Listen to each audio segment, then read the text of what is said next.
तो अब हम शुरू करते हैं सिलेंट्रेटा के साइलेंट फीचर या जनरल कैरेक्टर। फर्स्ट थिंग कि सिलेंट्रेटा जो है वो नॉन कोर्डेटा का सबसे छोटा फाइलम है। इसमें लगभग जो है 50 के आसपास ही स्पीसीज़ है, उससे ज़्यादा इसमें कोई स्पीसीज़ नहीं है। ठीक है। दूसरी बात, ये क्या होते हैं, सब के सब समुद्री होते हैं। स्थावर, स्थावर मतलब होता है कि एक जगह रहने वाले, एक जगह मतलब अटके रहते हैं, जो चल नहीं सकते वो होंगे, या फिर मुक्त तैरने वाले होंगे। इनमें जो है अरीय सममिति पाई जाती है, और अरीय सममिति क्या होती है ये मैं आपको पिछले लेक्चर में बता चुकी हूँ। इन्हें नाइडेरिया भी कहते हैं। नाइडेरिया क्यों कहते हैं? क्योंकि इनमें नाइडोब्लास्ट पाया जाता है। इनमें जो दंश कोशिकाएं होती है वो नाइडोब्लास्ट की बनी होती है, इसलिए इन्हें नाइडेरिया कहते हैं। ठीक है। इनमें जो दंश कोशिकाएं होती है वो स्थिरक, रक्षा और शिकार को पकड़ने के लिए सहायता करती हैं। इनका शरीर जो है वो उत्तक स्तर का बना होता है, और उत्तक स्तर क्या होता है ये भी मैं आपको पिछली क्लास में बता चुकी हूँ। तथा यह द्विकोर की होते हैं। ठीक है। यानी कि इनका शरीर जो है वो सिर्फ 2 लेयर से मिलकर बना होता है।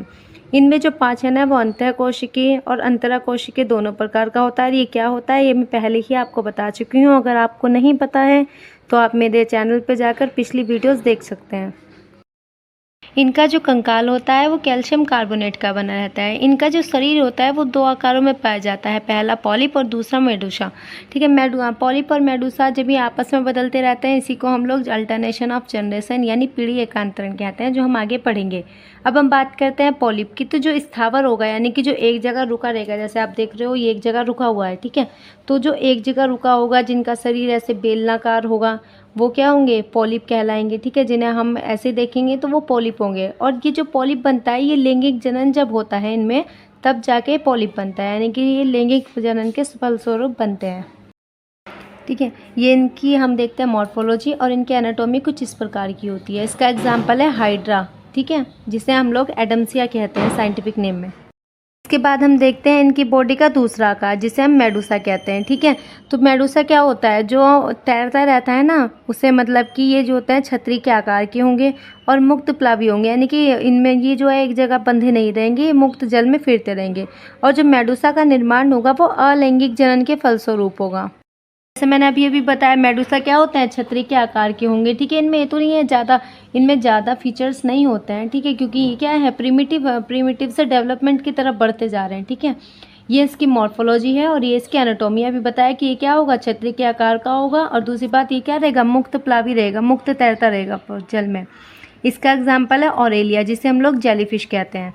अभी बताया था मैंने, जब पॉलिप होगा और पॉलिप अलैंगिक जनन करेगा तो वो मेडूसा बनेगा, और जब मेडूसा लैंगिक जनन करेगा तब वो पॉलिप बनेगा। और यही जो इनके आकारों में, इनके जीवन में जो चेंज होते रहते हैं ना, कि पॉलिप से मेडूसा, मेडूसा से पॉलिप, इसी को हम पीढ़ी एकांतरण कहते हैं। ठीक है।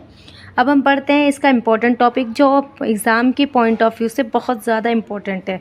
उसे हम बोलते हैं पीढ़ी एकांतरण, यानी कि अल्टरनेशन ऑफ जनरेशन। यह इनका प्रभावी और अद्भुत गुण है। ठीक है।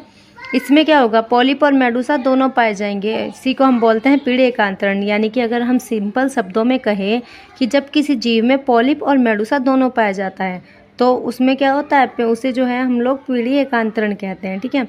यानी कि पॉलिप से मेडूसा का बनना, मेडूसा से पॉलिप का बनना। ये जो इनमें चेंजेस हो रहे हैं, पॉलिप से मेडूसा, मेडूसा से पॉलिप, पॉलिप से मेडूसा, ये जो पीढ़ी में इनमें जो चेंजेस आ रहा है ना, ये जो एकांतरण हो रहा है, इसी को हम बोलते हैं पीढ़ी एकांतरण, यानी कि अल्टरनेशन ऑफ जनरेशन, जो किस में होता है, ओबेलिया में पाया जाता है।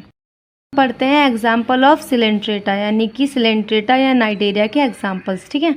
इसमें फर्स्ट है हमारे पास फाइसेलिया, जिसे हम पुर्तगाली युद्ध मानव कहते हैं, एडम्सिया यानी समुद्री एनीमोन, पेनेट्यूला समुद्री पिच, गोर्गोनिया जिसे हम समुद्री व्यंजन कहते हैं, और मैंड्रिन जिसे हम ब्रेन कॉलर कहते हैं। और इसी के साथ ख़त्म हो जाते हैं हमारे सिलेंट्रेटा की सारे जनरल कैरेक्टर, और इसका सबसे इम्पोर्टेंट टॉपिक जो था पीढ़ी एकांतरण। आई होप आपको समझ आया होगा। इसी तरह हर टॉपिक को क्लियर करने के लिए मेरी वीडियो को लाइक कीजिए, चैनल को सब्सक्राइब कीजिए। Thank you.